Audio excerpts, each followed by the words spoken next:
So for about 4 years, we were dating for 4 years. Scarlett was our guest at the Huffington Post White House Correspondents' Dinner.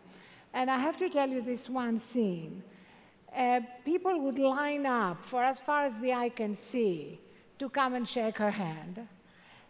Grown politicians would just be shaking at the prospect.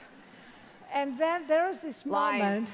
Those are lies. While there was this whole line of politicians waiting to touch the flesh, she was running. Would I make a beeline for Howard Dean? No, you made a beeline, literally running in high heels across the ballroom. For who? For Bernie Sanders.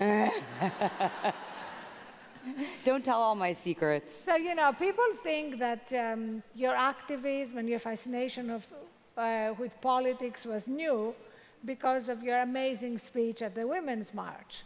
But in fact, it started much earlier. When exactly did it start? Yeah, well, my family is, I come from a very politically vocal family. My grandmother, you know, was right there fighting for tenants' rights, you know, during the whole Mitchell-Lama housing development with Scott Stringer. My mother used to take us to the voting booth, and I would push the button for, you know, whatever Democratic candidate. It's probably illegal to do that, but I guess I voted for her. You know, I've just come from a very politically active family, and like I said, a very vocal family. You know, my twin brother was a field organizer for the Obama campaign.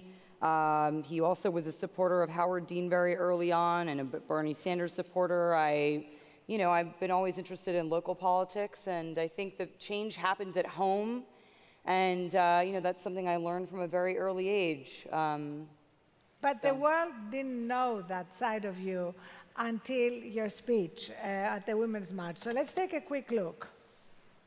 I believe with every fiber of my being that the conversations that we have with our partners and our doctors about what we do with our bodies and our future should not be made fodder for any politician, political agenda, lawmaker, and for-profit corporation.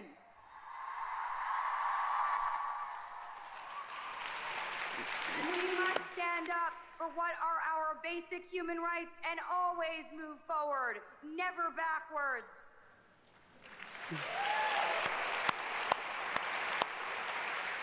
So, are you thinking of running for office? Oh, I don't know. I mean, I think, like I said, I've always been interested in local politics. I think that's where you make the most effective changes in your community. And, you know, I don't know. I would never rule anything out, but I have a very full life right now. And I think that, you know, with a very young daughter, and you know, I have a lot that I want to do still with my career. You know, I can't imagine that would be a possibility for a long time. But you know, New York mayor, wouldn't that be great? Local politics. It'd be great. I would like to see more affordable housing in New York City, and I'd like to see a greener city.